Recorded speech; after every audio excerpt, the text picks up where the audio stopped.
Squats today. Let's talk about squats, all things not squats, how to fix squats, how to make your squats worse, how to squat your squats. Now there are a lot of ways to go about squats, obviously, and about 1,000 different perspectives I feel people give on squats as the correct way to squat. When someone says, help me with my squat, what's the first thing that comes to your mind? I think the environment of the questioner asking me would be very interesting. So hopefully it's not in a restroom or something like that. But yeah, I mean, this is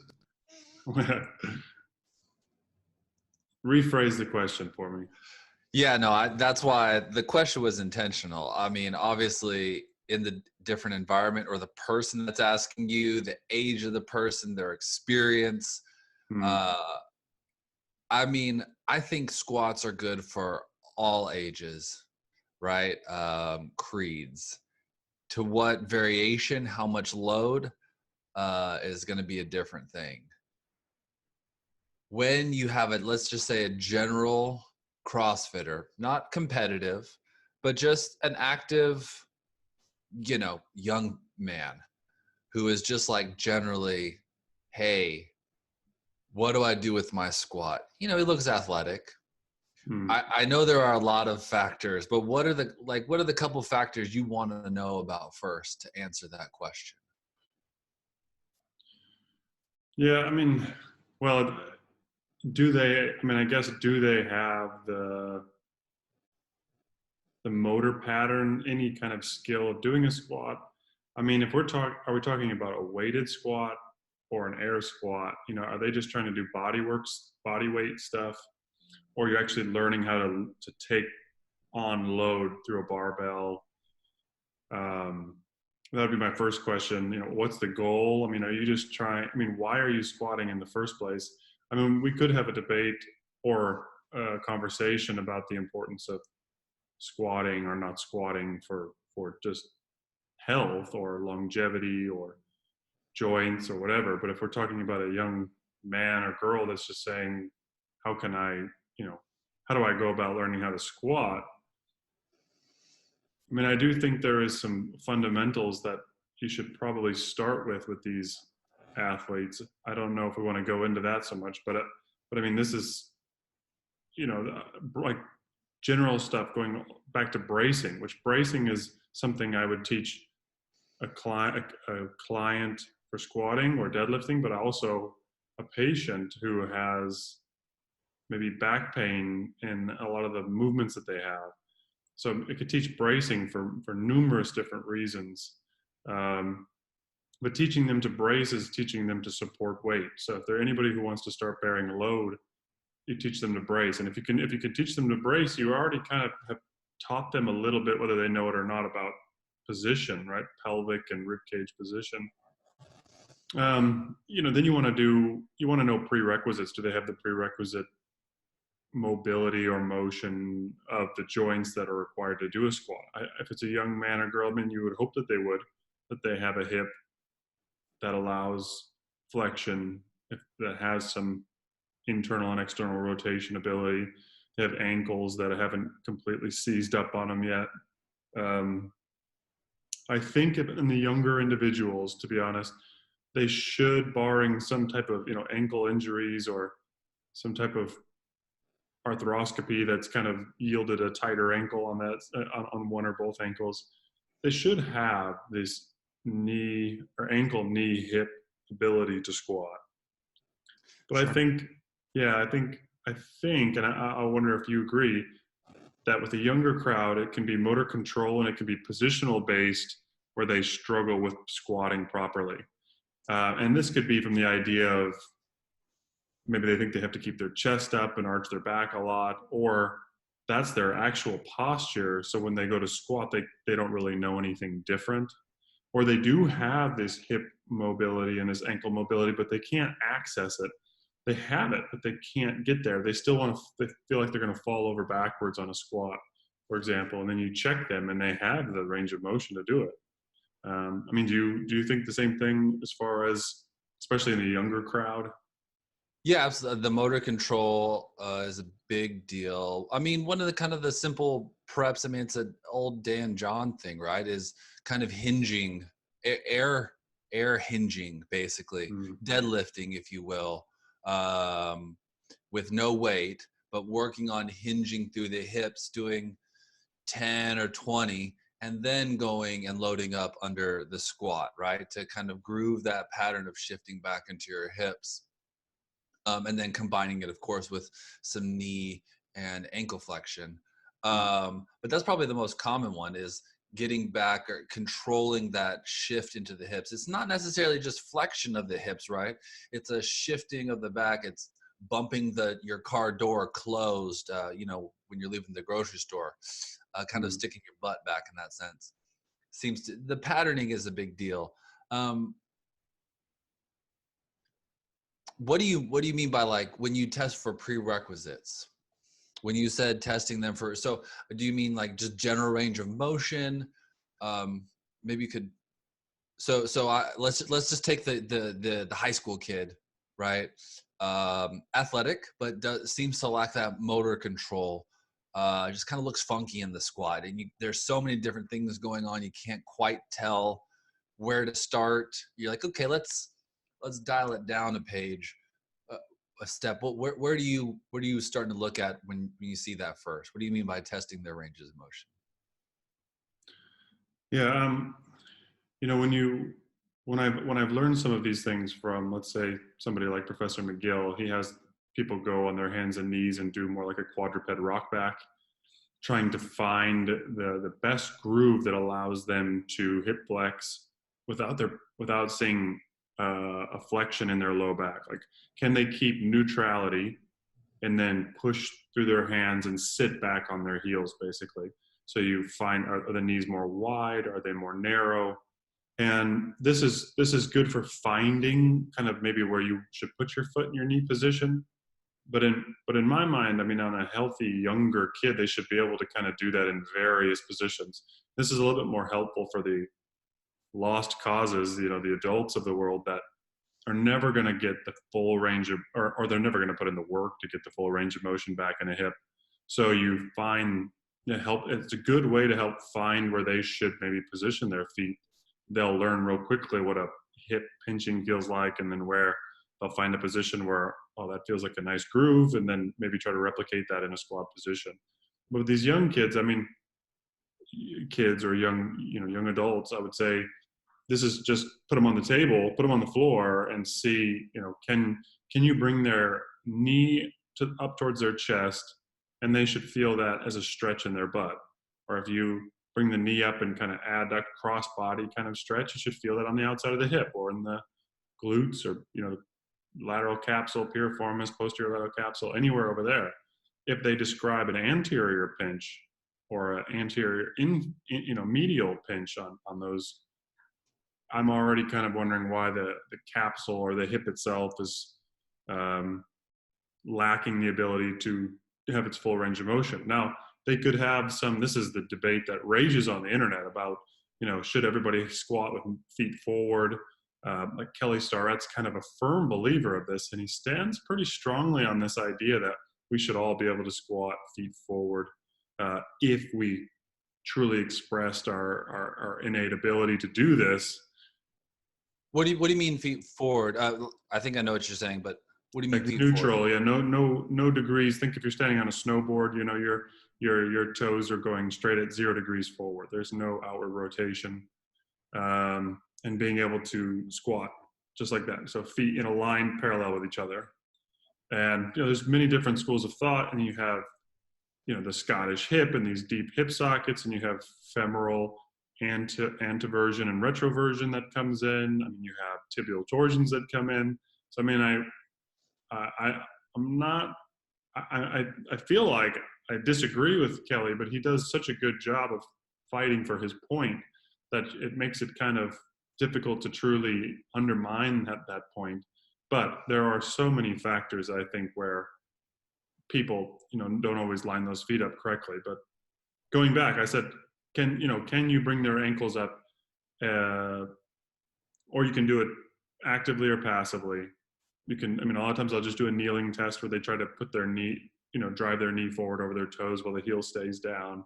Should have at least a general rule, but at least a fist, past your toes. These elite Olympic lifters are double their foot basically. So just double another foot and their knee can go that far. So if they can do that and they can put them on their back and their heel goes to their butt and you can push their knee to their chest and they can push their knee way past their toes. After that, I might check their rib cage in the sense of like, can they do a toe touch? And when they do their toe touch, can they flex their whole spine forward? Like they're not getting the toe touch only from their hamstrings is what I'm saying. And if they can do all that, there's not really any reason why they can't do a normal squat. Gotcha. Now, okay, I have another question. I've seen on the internet, and I think I have a good explanation for this, but I'd be curious to hear yours. Like for instance, the goblet squat, right?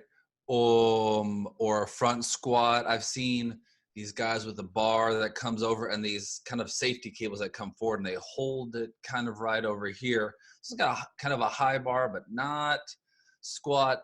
And then you were talking about, I think we're just kind of talking about squatting from the bottom up. I believe it's called an Anderson squat, or you kind of you start low and then you come up. What would be, maybe not like a goblet squat or like an Anderson squat from the bottom, what would be the impetus to work on the squat in those kind of ways? Does that make sense? Like, why would I do a goblet squat when really all I'm trying to do is this high bar, PR basically? Well, I would like to hear your perspective on the Anderson squat, at least for a beginner. I usually don't see beginners doing the Anderson squat, and Anderson squats I typically see a lot with Olympic lifters. But a goblet squat is a great way for people to feel what it's like to to keep weight on their body, but stay shifted over their feet. Because it allows them to shift back, like you were describing, like in a hinge or, in a proper squat. If you have a bar on your back, it can be a little complicating for you to figure out kind of how to support that load while you stay braced and you do a full squat without your back rounding or, doing the butt wink or whatever the problem is. With a kettlebell squat, you can kind of hold that weight out in front of you. That lets you really feel kind of an easier, it's kind of like holding onto a bar and doing a full squat. You're like, well, this is quite easy. That weight offsets your weight shift. So I think it's a nice way either to work mobility, but you'll give it to people sometimes who are not super mobile to help them kind of get down into the hole. But yeah, it's really, I think it's a great introductory type of. That's probably where I would start somebody, to be honest, with a squat in general. It's probably a goblet squat. Yeah, I think that's basically what we were talking about with like going down onto all fours and kind of rocking back into the hips. It would be kind of a progression from that, I would say, just to find, like you were said it pretty well, to kind of find a comfortable pattern, to get comfortable with the control of going up and down and getting your butt below your knees, right, and then coming up out of that. It is a weird feeling. Obviously, we haven't done that since we were babies or whatever, but it does kind of give you a little bit of a safety net, if you will. I really and I've done them more and more lately, the Anderson squats, kind of putting a low rack up, such that I've kind of determined where the bottom of my squat might be, and then a little bit higher, and I'll kind of come up into the weight and basically start at the bottom of the squat and try to work my way back up. And really just to, as they say, get out of the hole. But further further on, kind of takes the stretch reflex out of it. So it would be good for people who you see bouncing out of the hole a lot. I mean, we're kind of skipping from beginners to advanced, maybe not advanced, but Olympic lifters or something. But if you see them bouncing out of the hole and they kind of get stuck and fighting like crazy to stand all the way up, could be a good regression or lateralization for them to just generate power without a stretch reflex. Yeah, I like that, generating power, or even like staying down there, man. Because a lot of times we're just not comfortable down there. And I may load up more weight than I know that I will be able to lift all the way up, if that makes sense, and just kind of overload that bottom.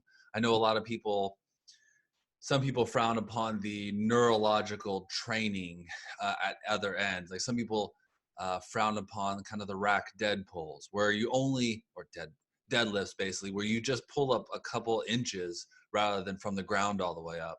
Mm-hmm. But you're essentially overloading. Like I wouldn't be able to pull 450 except from my knees straight up. I wouldn't be able to pull it on the ground. But it's the same kind of idea with the squat. And also it's just it feels great on the hips and my posterior chain when I hang out with a bunch of weight down on the bottom of the squat. Then I go back to my normal squat and it just feels easy to drop down and kind of come back up.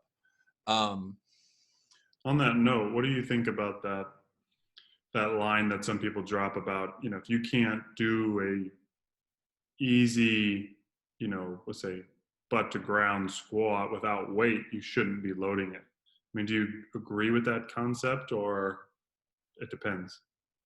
I think people should all over themselves all the time, and it's not a good look. Because I think if they can, they're two sides of the coin. So I bet there are, for some reason on my Instagram, they're like 20-year-old squats 1 million pounds, like 1,000 pounds.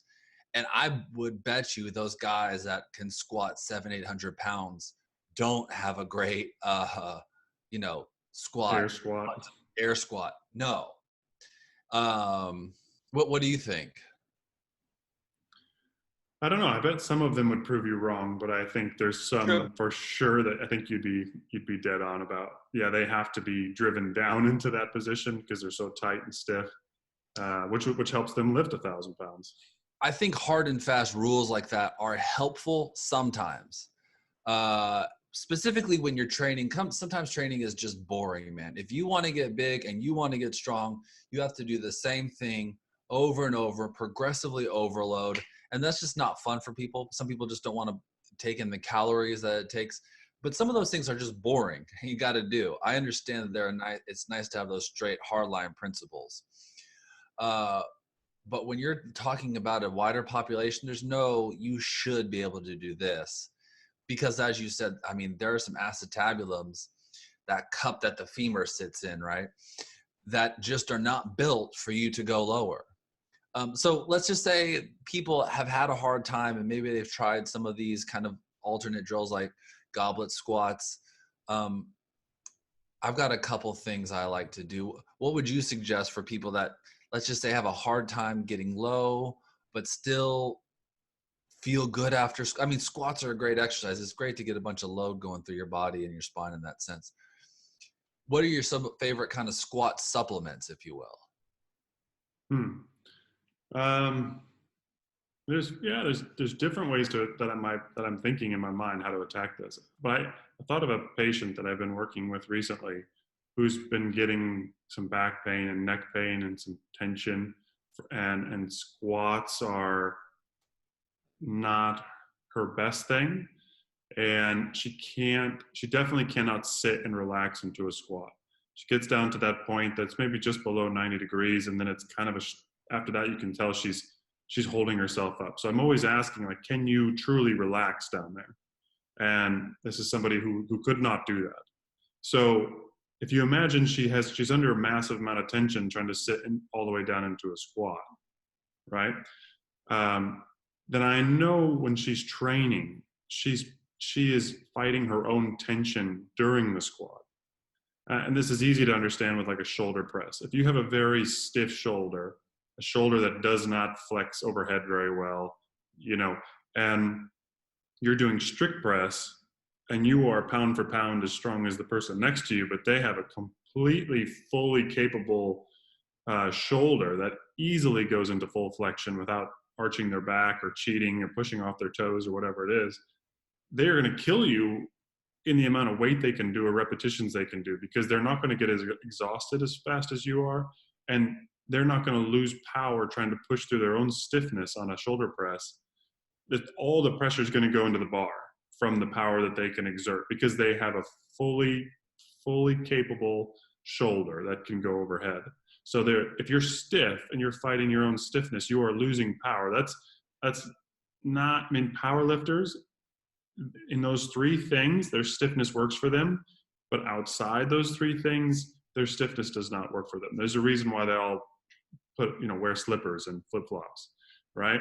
So I'm talking not about power lifters, but in general, this idea of fighting your own stiffness. So with her, she didn't seem to be extremely limited in any joint range of motion, but she has a lot of tension in her upper back and between her shoulder blades and up into her neck.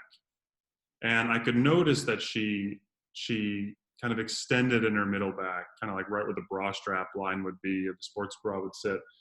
She's very, very extended right there. And I told her, like, this is not how you squat with weight, but I need you to be able to squat and be able to round your back and just think of like an Asian squat where they're just kind of sitting down. I mean, I spent much time in Asia, and they sleep, nap, eat lunch, have full conversations in that position. And I've seen them 80, 90 years old selling stuff in the streets of Hong Kong in a full squat, and I'm just super jealous. So I need her. That's that kind of relaxation I'm talking about, is that ability to just fold up. And in one way you're folding up, in other ways you're elongating. Because in order for you to fully squat, you have to elongate. You have to let your pelvis posteriorly tilt and your spine flex, and you're getting longer actually as you compress. And I gave her some stuff where she basically does a squat. She has a bar on the other side of the rack, so she has something that she's holding on to that slides up and down the rack, so she can easily squat up and down but the bar is holding her from falling over backwards. She keeps her back rounded. We get her to feel all of her weight through her whole foot, maybe the heels. And anyway, I just have her squat up and down like that, up and down like that. Push through the heels out of the bottom. Don't use your back. Don't let your middle, your bra strap line extend. And she's like, this is not how you should squat, right? I'm like, no, it's not how you should squat for sport or for weight. But I'm like, just trust me here. So after she does this for a little while, she goes and does her, overhead squat or air squat or her normal CrossFitter type of squats. And it just feels much easier and much more natural for her to start to squat. And all we're doing is you're just taking some of that tension out of the system where she's not able to let that go so she can fully squat, even though she's going back to her training form of being tight and having a brace, but she can squat much better. Nice. That makes a lot of sense. This is kind of some Ram Dass, like Rumi, you got to let it go to let it all come back or something like that. I like that action with like the TRX, right? So they'll hold the TRX and their hands are kind of going forward. I think I've seen people do it with a PVC pipe on the other side of a rack, basically. That's what I was talking about. Yeah. Oh yeah, they slide down with the PVC pipe. The TRX is great. The goblet squat kind of allows that. One of the things but with that TRX is wonderful, because the TRX may be even better than the bar, because sometimes they won't let go of is those shoulder blades. They keep the shoulder blades are pinched, and they can't let those. If those are pinched back, they really can't bring their ribs down, and they can't flex very well through their upper spine, right? So it's a reaching activity where they have to let the scapulas go forward. They have to protract, and all of a sudden, sometimes they just start squatting deeper right there. Right, because you let it go, then you let your spine shift back, kind of like what I was saying with the hinge, right? Like you need to everybody knows you got to stick your butt back, right? I like kids working on this with kind of like putting a bench behind them, and you have to kind of sit back and almost fall into the bench, and then you can kind of come back up. Same idea with the hips. You're kind of doing that with the upper back, right? So if people are and it's not even, I agree with what you're saying. It is overextended and the shoulder blades are pinched back. I understand that.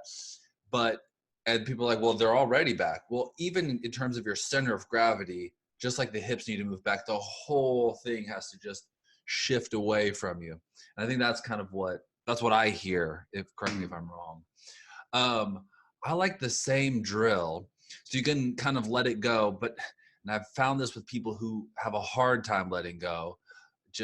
Maybe it's just me gritting my teeth, right? But I'll do the TRX, And I will kind of try to jump out of the bottom of the squat. So when people have a hard time letting go, I say either let it go or we're going to redline you basically and force you to your muscles to give up.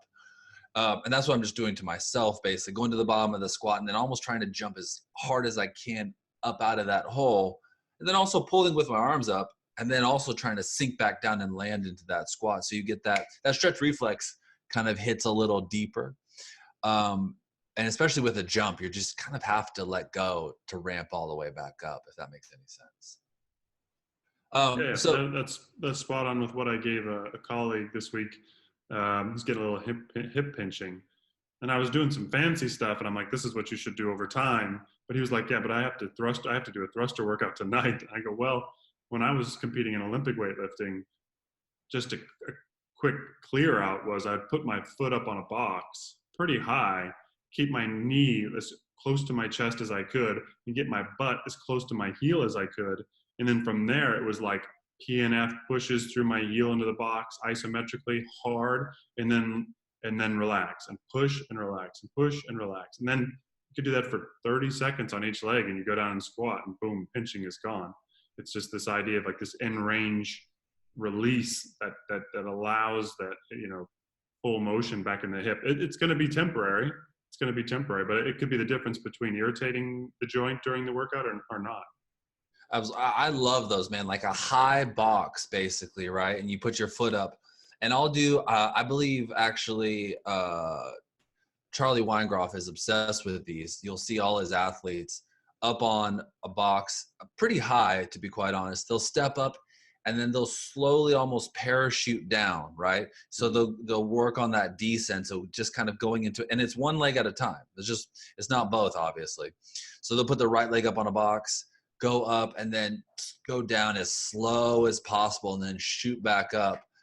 I mean, if you can do that, then squatting, if you can do that repetitiously over time, obviously it will help you with that workout that day. And hopefully once you've acquired that range of motion, this is one of the tricks. Some people get this range of motion and then they're like, okay, cool, load it up. Try to keep it, try to lock that in on another level after these kind of warm-up drills, if that makes any sense. Yeah.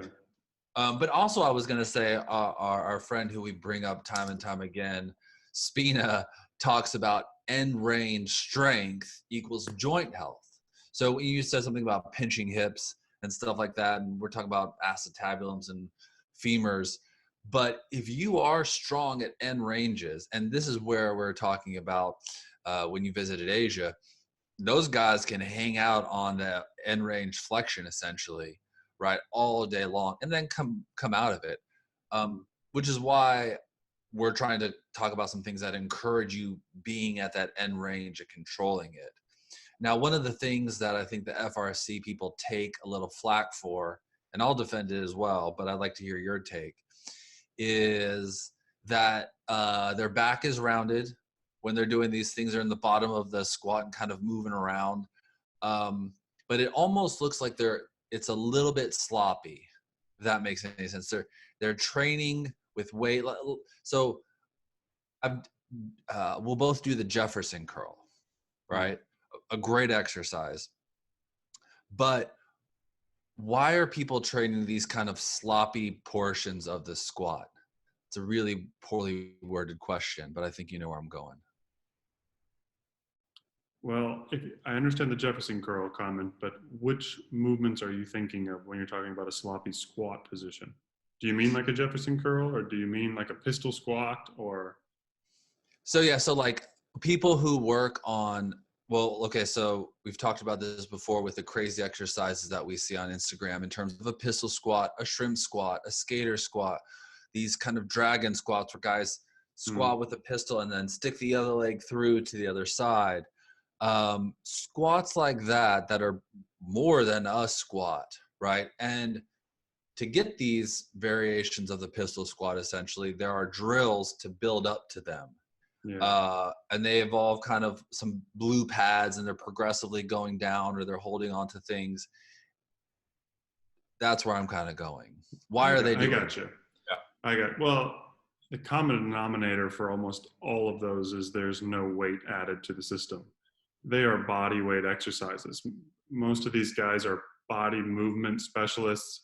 They may squat, occasionally with a barbell or something, but that's not what they're doing. They're controlling their own frame. And I think the body is completely capable of tolerating that, by the way.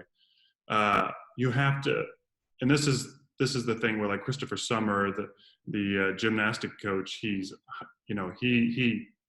strongly recommends something like the Jefferson curl for the right person, but he is adamant about how extremely slowly the adaptation occurs. And I think, myself included, people skip that part, or they sped that part up too fast. They don't understand. The adaptation has to occur, and that takes time. Just think about, every 18-year-old kid right now going to GNC and buying weight gainer. What do they look like 3 months later? They look like the same kid. That it takes time. It takes time and load over time to really develop these things. So most of these guys that move really well, and honestly, the people who are attracted to those things probably already move well. It's a rate limiting kind of group. You're not going to get into Ido Portal if you don't already shrimp squat, or you don't already enjoy breakdancing or something. Capoeira. Yeah, exactly right. That's what's going to get you into it in the first place, is that you already kind of got to do some cool things more than other humans around you can do. And then you're trying to explore the possibilities. Now, I think the body should be able to do a shrimp squat, and it should be able to do a dragon squat. Dragon squat is very uniquely made up, but I mean, nobody needs to do that evolutionarily. But Right. I think the body is fine with that, and those movements train your body in various degrees of motion. It trains your body not to always be in the same groove. Like, the more variability that you expose yourself to, the more this was kind of the misconception. And I listened to somebody recently that really explained this beautifully, but this idea of we want every squat to look the same. And that's kind of true, but the world's best squatters, they even measured these high-end lifters, and the squat was still different every time. Even in the elite lifters, and this is a good thing, because if you don't have any variability, then you only can move in one way. You can't handle any extra variables that are thrown at you. So this variety of all these different types of movement experts, these body movement people, they are exploring such variability in range of motion, so they can trip and fall, and they can push their leg out a certain way to catch themselves when they miss the curb or whatever it is. I mean, I don't think that's what builds their Instagram, but I mean, and nobody honestly needs to do those things, in my opinion, but I think they are fantastic representations of what's possible for the human body. And as soon as you start to add heavy load, the game changes in my mind, and I'll start to slide a little bit towards the old Mr. McGill kind of mentality, a little bit. No, I mean, I think that's fair, but it's interesting you say that. Even like the elite lifters, when you say they're different on every squat, I imagine different. There are bar tracking apps, right? Like if you're standing, someone's squatting, you're standing on the side of them, there'll be a line, a green line, basically where that squat kind of falls. Is it wobbly? Does it go forward or back? There's a speed going down and there's a speed coming up. Where does the bar path go down and where does it come back up? And what you're saying is it's just kind of a little bit different each time. And that depends on the day. Look, how did you sleep the night before? How are you sitting in the car ride up there? There are so many different factors that go into the human body that on each day you need a variety to be able to lift. That's kind of what I say in terms of patients that are in pain. They're like, something little kind of happened and I got hurt. Well, we need to open up your range of motion on either end to give you some more variability so that you just don't go pull weeds this spring in your garden and, tweak your back. That means that you have a very limited variability. You're driving on a road, and if any little turn you make, you hit those little sound things, right? Those little bumpers. But you need to open that up, and I think that's what some of these drills are going for. But even with weight, like, And that's what I'm kind of learning too. Like, so high box squats, low box squats, how would you phrase that? What are those trying to build in when people are doing those little box squat variations? Well, I don't. We could bring on a professional strength coach on here, or a sports training coach, whatever. But in my mind, you should be trying to match the person's whatever they're trying to learn to do. So I mean, like for example, um, let's see, like a thrower, like myself, like a discus thrower. I don't know if there's any benefit to moving heavy weight extremely slowly, because there's nothing about that, especially and even ass to grass, so to say. Like there's no part of that throw where you go even remotely close to parallel, or below parallel, I should say. And there's no part of those movements that are slow. They're explosive. So when I think about the training, maybe those people need to move weight quickly into higher ranges of motion. I would still hope that they could put a bar down and then squat all the way down, without weight. But I think a lot of these tasks are generated towards what you're trying to get out of it. So if you're trying to teach more posterior chain work by reaching back for a box, high box, it's working more of the upper part where you can work a little bit more on explosion. But oftentimes I don't see the goal of the sport or the athlete's task match up with what training they're being given. And I'll never forget one of my favorite athletes I've ever got to work with. He played for the Minnesota Vikings, and he told me that he squatted something like 650, 700 pounds when he was in university.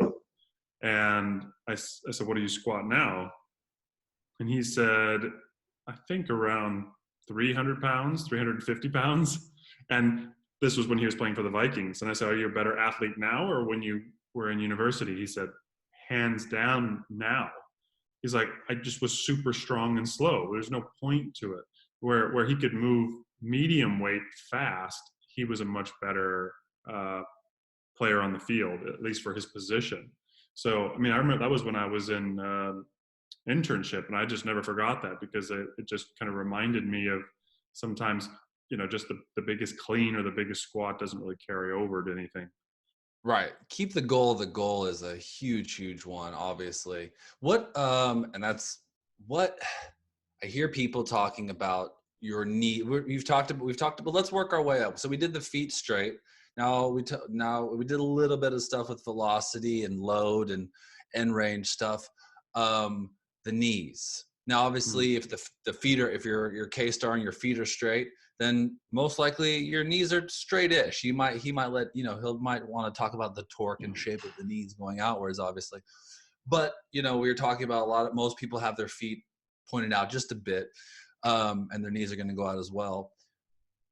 So generally, we know we need to keep our knees out, but there are people who also talk about, don't you dare let your knees go over your toes. Is that still if there is not weight on your back, then it's fine to let your knees go over your toes. It's kind of a recurring motif that we've got going today.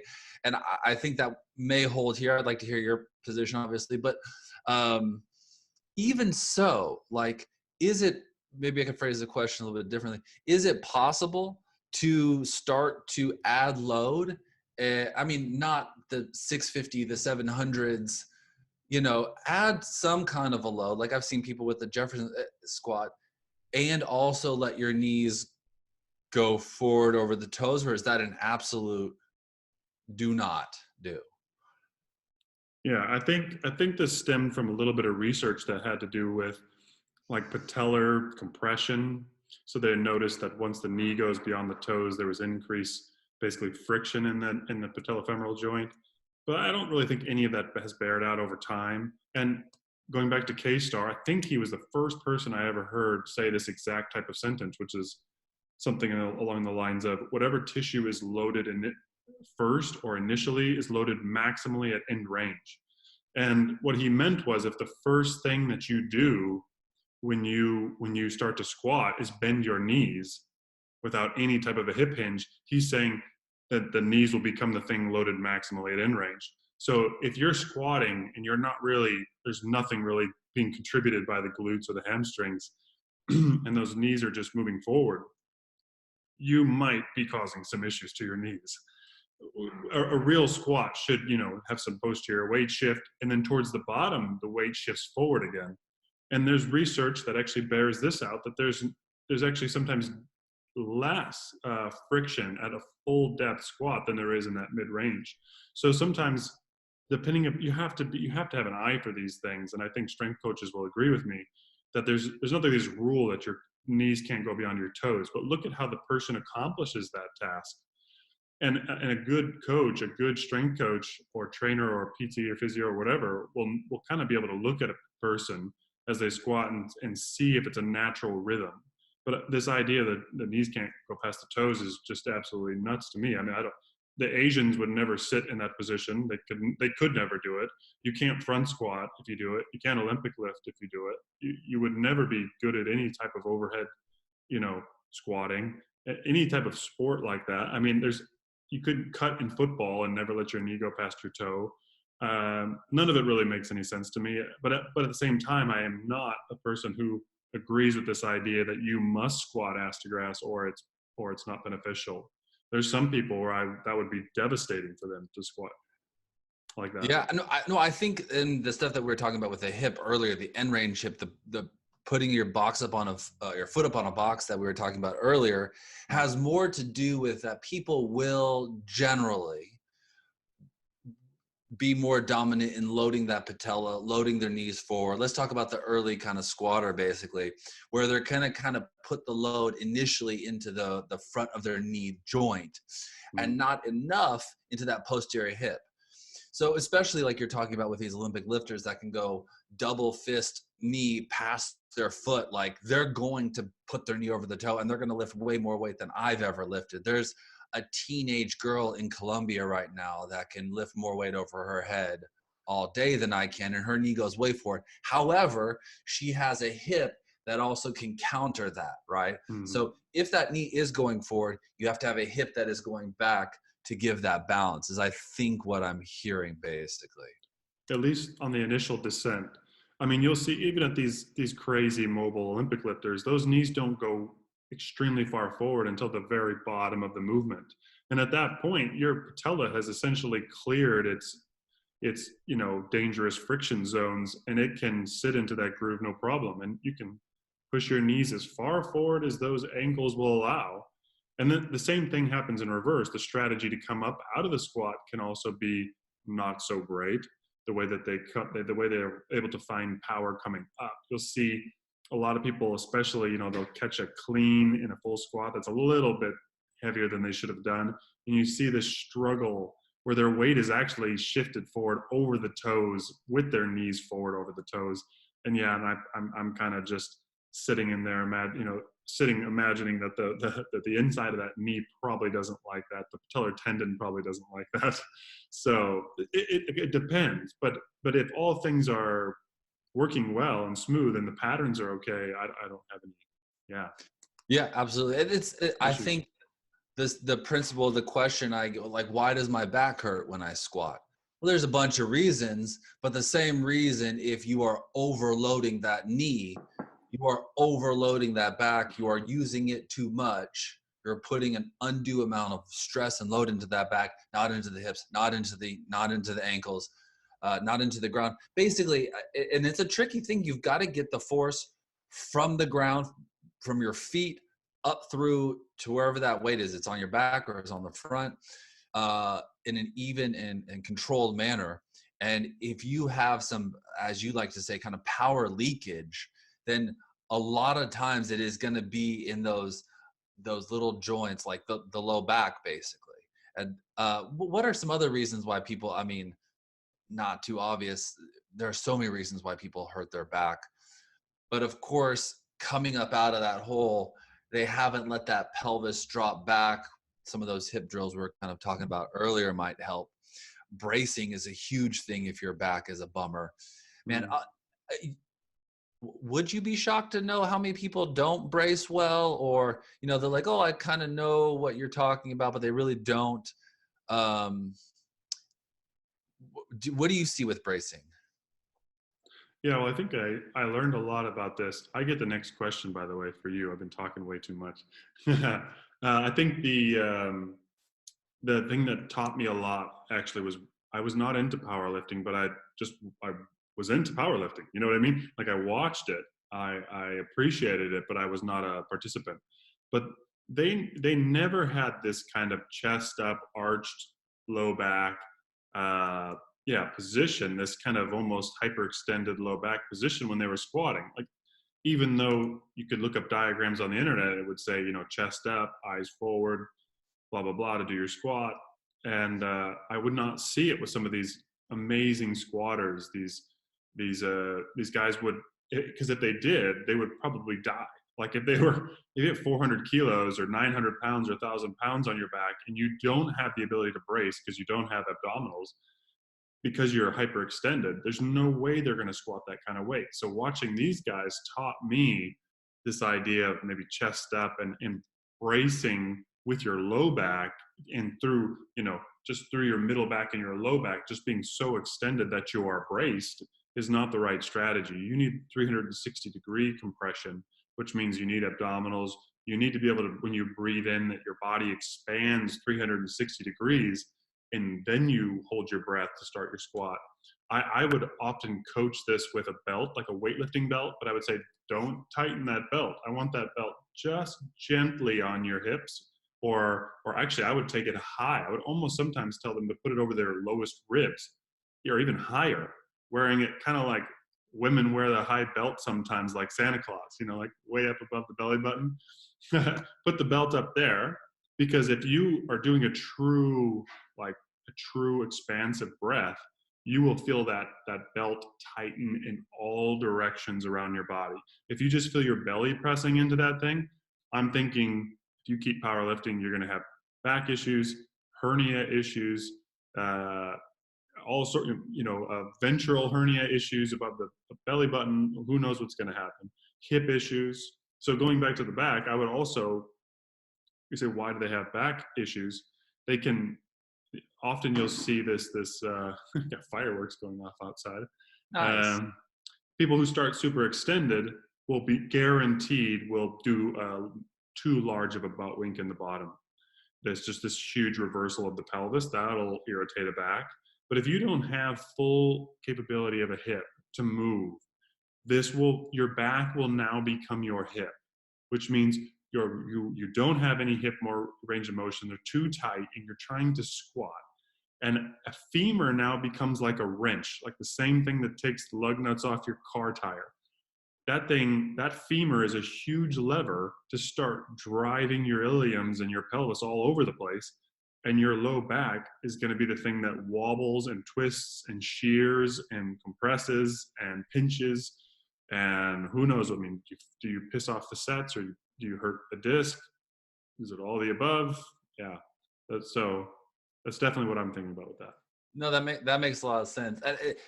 The bracing 360, or sometimes I honestly like picture, we've talked about trucks plenty of times, but I picture one of those like bouncy flags off of the hood of a truck, right?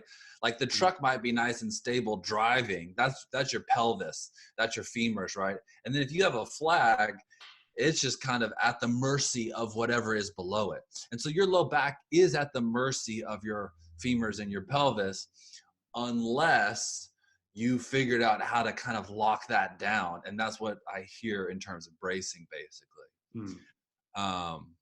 That's just one of the stupid ways I like to explain it. But Right. but one of the things I'll answer this my own question. But one of the things that irks me sometimes in terms of squatting, and we were talking about earlier, like regressing or whatever, checking range of motion is what you were talking about. Some people will test a squat and they will just get a PVC pipe, have a person hold it over their head, and then say, go ahead and squat. And if the squat looks good, quote unquote, they can just kind of basically sit down if there was an imaginary chair there, and then stand back up without the PVC pipe going too far forward or a knee rocking in too much, or something crazy standing out, they're like, you're good to squat. And I think we've kind of covered this as well. The answer is earlier in the podcast, and if you haven't caught it, rewind and listen again. But the difference in squatting when you are putting just a PVC pipe, and I understand there's a little bit more stress when you're putting your hands over your head, that squat versus a load on your back are different things. They're different languages to the body, right? One does not necessarily guarantee the other. It's nice to have a good overhead PVC pipe squat. Don't get me wrong. However, it does not mean for sure you're ready to put a bunch of weight on your back. Is that fair? Yeah, I would say that's kind of a screen that might be easy for you to bypass more work to really tease out what's going on. If you see the arms going forward, you're just like, oh, you just have poor thoracic extension or you have poor shoulder flexion. But really, you should probably go joint by joint and check some of these things out first. And then I would not start with an overhead squat, because honestly, if you don't overhead squat, I could care less what your overhead squat is. Right. But you do need to know how to compress and decompress and elongate and basically get into a human squat, right? I mean, this is we could have probably part 2, part 3, part 4, part 5 for squatting, because I see people who are hyperextended, who can't fully squat, who, pee when they do double unders and box jumps, and they have extreme pain when they go to the bathroom, and it takes 45 minutes to go to the bathroom. I mean, these things are linked together. There's all this ability that they're not able to decompress some areas and move some stuff into different positions. They're just so tight all the time that it affects, all these systems are interconnected. It's not so simple as, just put a PVC pipe over your head and it's a 2 out of 3. It's a 1 out of 3, Right. But I have a question for you. I just wanted, because I don't want to lose it, because I want to actually hear what you say. Because I think a pistol squat is a good example of somebody who can, they have good ankle mobility. Granted, they don't find some funky way to do it. And they're usually able to expand posterior, which means they can shift body weight backwards so that they can reach their arms forward and their knees can go forward. But do you have a more simple way, maybe for the general public? I mean, it would be even worse than saying, can you do an overhead squat for me, to say, hey, can you show me your pistol? And unless you're in Texas, nobody's going to know what you're talking about. And if you're not a CrossFitter, you're not from Texas. Sure. Yeah, and I can show you my pistol later, but I don't have my license on me. I am in my house, but anyways, no, and we are in Texas. But yeah, so the question is there an easier way to, sorry, what? Yeah, basically, I like the test of something like a pistol, because a two-legged squat can be tough to tease out, right? Sometimes it looks good, but it's really not good. You can be too inhibited, like you can't even create tension, but more likely you're the opposite. But do you use anything else, or do you use a bilateral squat to assess these things? Yeah, I mean, I honestly, at least clinically speaking, I don't use a squat test, an overhead squat test. The closest thing I do to that is, just because I see just general population, is I'll have people stand up from sitting without using their hands. So they're sitting and they just stand up. And most chairs are at about 90 degrees. And then I'll have them slowly sit down.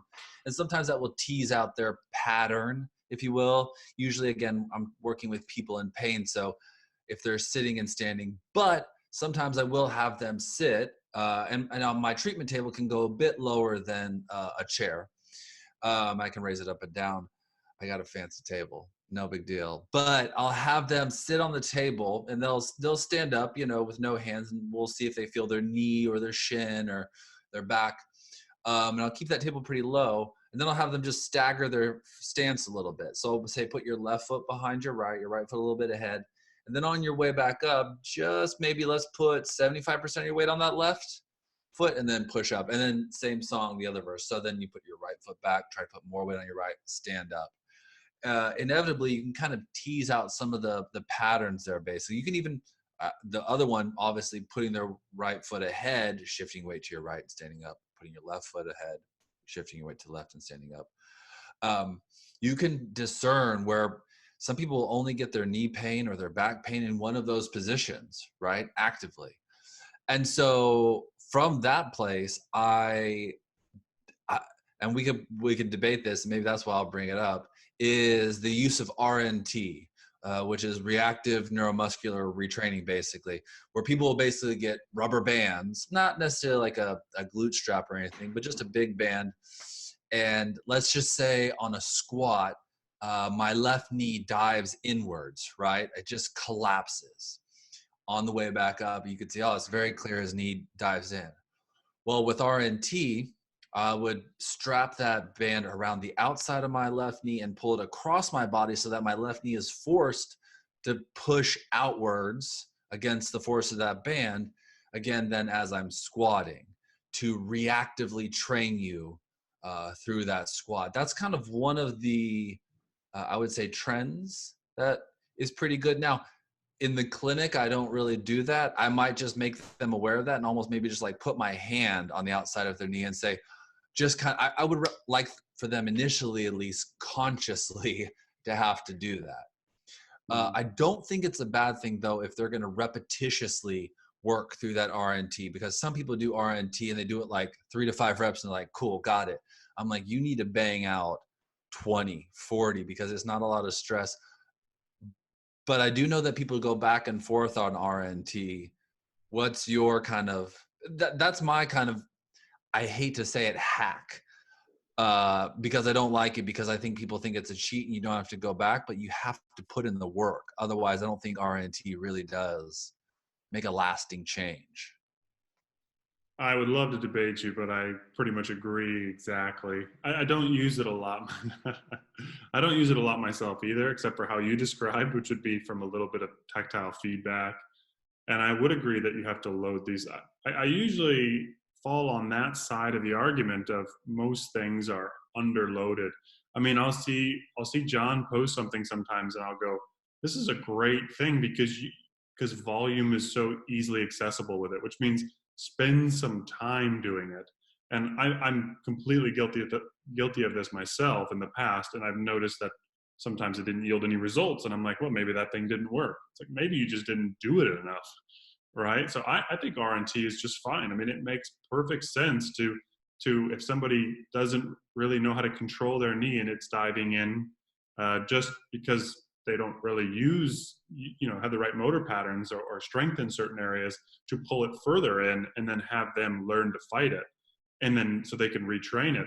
It's fine. And if I was more of a strength coach, I would probably use it here and there more often.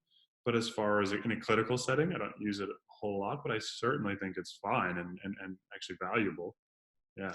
Absolutely. But yeah, I do think there are, if you've gone on YouTube to try to fix your squat, right?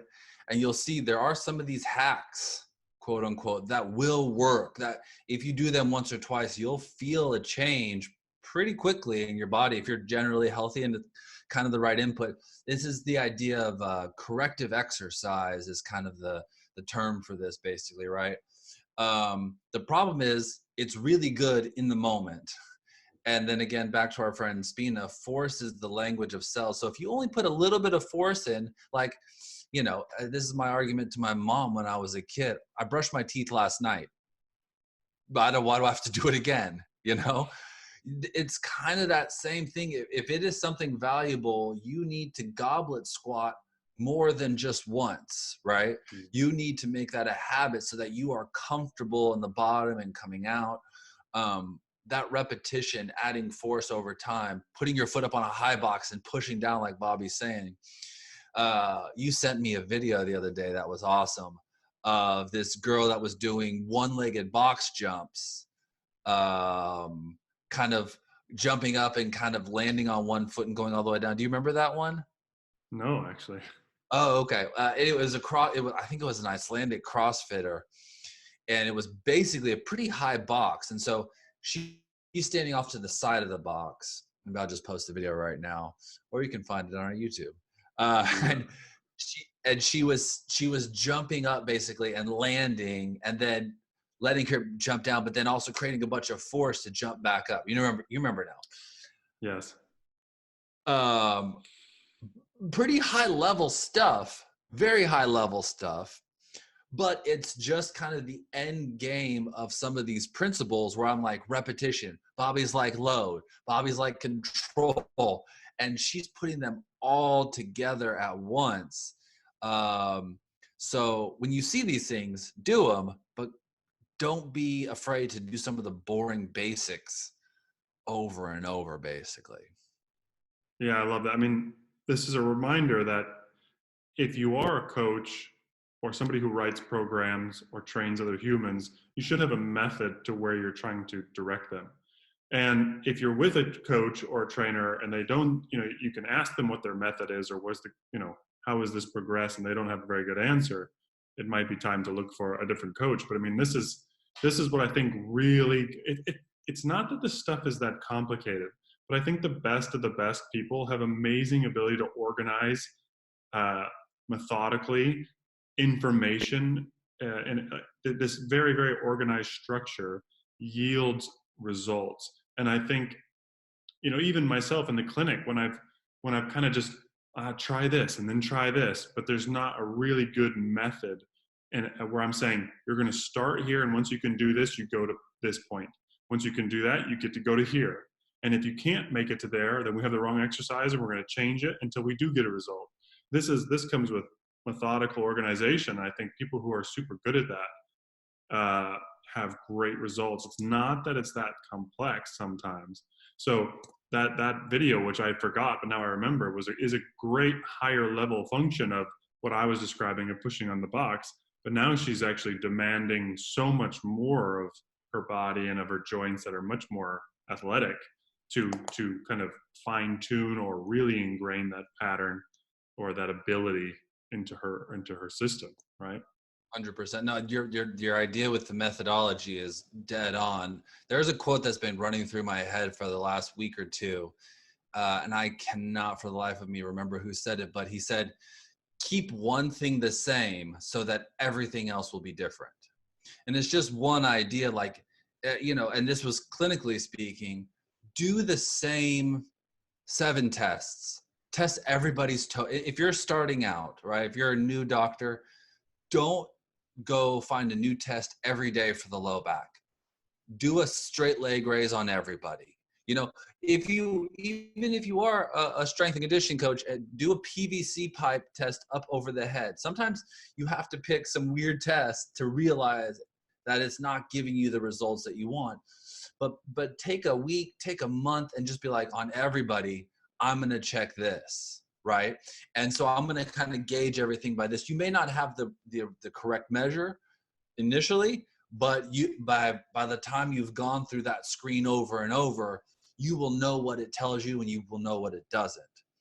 So in the day and age of trends, right, of doing all these different things, if you can be methodical, if you can keep one thing the same, and if it's bad, throw it out. If there's good parts of it, keep it, right? Same thing with your programming. If you find that 1 week of kind of a deload week doesn't work for your athletes, well, then you're wrong. But, make sure if you're going all over the place and you're getting results that are all over the place, then don't be surprised. Love it. Agree completely. Squats. I think we got to do multiple parts of squats. We could go all day. Yeah, squats, part 1, part 2, part 3. I mean, we didn't even get to talk about the floor, the ground very much. This is something I'm sure we both love to talk about. Using, like, I had a post not too long ago on my private or my personal Instagram that was more about, like, if your big toe lifts up when you're squatting or deadlifting, you are not as powerful as you can be. You do not feel the floor the way you should. You're not generating power off the ground, off the surface of the earth, the way that you should be. And that's something we didn't even get to touch. We didn't get to touch much about, rib mechanics or breathing or more expansive type of stuff. we could just, I think we should just table it and go into, we'll just call it part 1. There you go, man. I've got so many ideas. I don't even want to list all the ideas I have right now because they're way more than you said, because I don't want to make you look bad. So we'll just cut it right there. Thanks for listening, y'all.